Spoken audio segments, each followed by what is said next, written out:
La violencia familiar y su tratamiento en el derecho peruano. La violencia contra las mujeres en el ámbito de las relaciones familiares es un tema reiterado y de antecedentes remotos. Sin embargo, es bastante reciente el interés de la sociedad y del Estado por proteger a las mujeres que son víctimas de violencia cotidiana. La reacción inicial de las autoridades y de la comunidad fue la de mostrarse renuentes a intervenir en este problema, bajo el pretexto de preservar el derecho a la intimidad de las familias y de sus integrantes. Pasó mucho tiempo antes de que se pensara en la adopción de legislaciones especiales que abordarán el asunto. Desde entonces se ha producido un singular avance en el debate internacional sobre los derechos humanos de las mujeres, específicamente en la Segunda Conferencia Mundial sobre Derechos Humanos, Viena, junio de 1993, que aprobó el Programa de Acción de Viena, documento que reconoció que la violencia contra las mujeres es una violación a los derechos humanos. Posteriormente, en diciembre del mismo año, las Naciones Unidas adoptaron la Declaración de Eliminación de la Violencia contra la Mujer y en junio de 1994, la Organización de Estados Americanos adoptó la Convención Interamericana para prevenir, sancionar y erradicar la violencia contra la mujer. Todo ello impulsó un proceso de producción normativa sobre la violencia a la mujer en la familia que viene teniendo como resultado la aprobación de leyes sobre materia en 13 países. La violencia familiar, alcances conceptuales. Como se indicaba anteriormente, las manifestaciones de violencia familiar se producen fundamentalmente en contra de las mujeres y es entendida como la más cruel manifestación de la discriminación, pues supone de un lado la existencia de relaciones asimétricas e inequitativas en las relaciones entre los hombres y mujeres y un ejercicio abusivo del poder de los primeros contra las segundas. De otro lado, tiene como correlato la subordinación de lo femenino y su desvalorización. Esta forma de discriminación cobra diversas manifestaciones, siendo considerada la más grave la violencia contra la mujer en la familia, tanto por sus dimensiones como por las personas involucradas. La violencia como problema de desarrollo está vinculada a la necesidad de comprenderlo, no solo como un problema socioeconómico, sino igualmente como un aspecto de fortalecimiento y crecimiento humano. La violencia contra la mujer impide el desarrollo pleno de sus capacidades, ya que sus efectos producen una gran alteración en la autoestima, ocasiona sentimientos de minusvalía, de vergüenza, de culpa, de inseguridad. De esta manera, la violencia atenta y lesiona la salud de la mujer, limita su capacidad de participación en la familia y en la sociedad. Definición legal de la violencia familiar. Se entiende por violencia familiar a las agresiones o maltratos físicos y o psicológicos inferidos contra uno o más integrantes del grupo familiar, conviviente o no. En algunos países la definición comprende adicionalmente a las agresiones sexuales, como en los casos de Puerto Rico, que alude a la agresión sexual conyugal, Panamá, que considera la violencia sexual en el caso de los menores, Ecuador, que se refiere a la violencia sexual como una forma de violencia intrafamiliar. ¿Cómo proceder ante los casos de violencia familiar?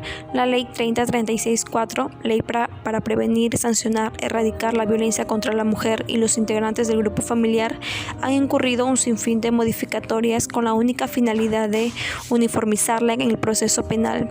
Paso número 1, interponer la denuncia. Paso número 2, respecto al reglamento y esquema procesal de la Ley 3036-4. Paso número 3 es el auto final, audiencia única, donde se evaluará si se otorgan medidas de protección y o cautelares. Paso número 4, efectos de las medidas de protección. Paso número 1 es interponer la denuncia. Es muy importante determinar si estamos frente a una denuncia por violencia familiar o un delito penal, toda vez de que ello dependerá del tratamiento y la pena a imponer al agresor. Si bien dentro del marco legal de la Ley 3036-4 explícitamente prescribe que no se necesitará la firma de un abogado y de ningún formalismo para interponer las denuncias, a mi parecer es de suma importancia que el denunciante tenga una asesoría legal antes de efectuar la denuncia, de manera tal que decida correctamente ante qué órgano interponer la denuncia. La denuncia por violencia familiar se podrá interponer en la comisaría, fiscalía y juzgado de familia. Paso número 2, respecto al reglamento y esquema procesal de la Ley 3036-4. Habiendo recibido la denuncia del juzgado de familia, procederá a programar una audiencia única en la que se llevará a cabo si se otorgan o no las medidas de protección y o cautelares. Cabe resaltar que las partes pueden incorporar medios probatorios toda vez que el procedimiento especial regulado en el Decreto Supremo 009-2016-MIMP se observan las reglas de la lógica, la ciencia y las máximas de la experiencia. Asimismo, se admiten y valoran de acuerdo a su pertinencia todos los elementos o medios probatorios que puedan acreditar los hechos de violencia. Ello en concordancia con el artículo 10 del reglamento de la Ley 3036-4, por lo que las partes podrán presentar medios probatorios que crean convenientes hasta antes de la denuncia. Asimismo, cabe precisar que el procedimiento especial de la Ley 3036-4 no se podrá impugnar los medios probatorios recopilados en el aparato judicial ni los medios probatorios presentados por las partes, toda vez que el juez de familia no dictan sentencias y solo son competentes para dictar medidas de protección y o cautelares. Es sumamente importante incorporar medios probatorios que demuestre ante el juez de familia que las agresiones ocasionadas fueron en un contexto que la víctima se encuentre en relaciones de dominio, de sometimiento y subordinación con el agresor.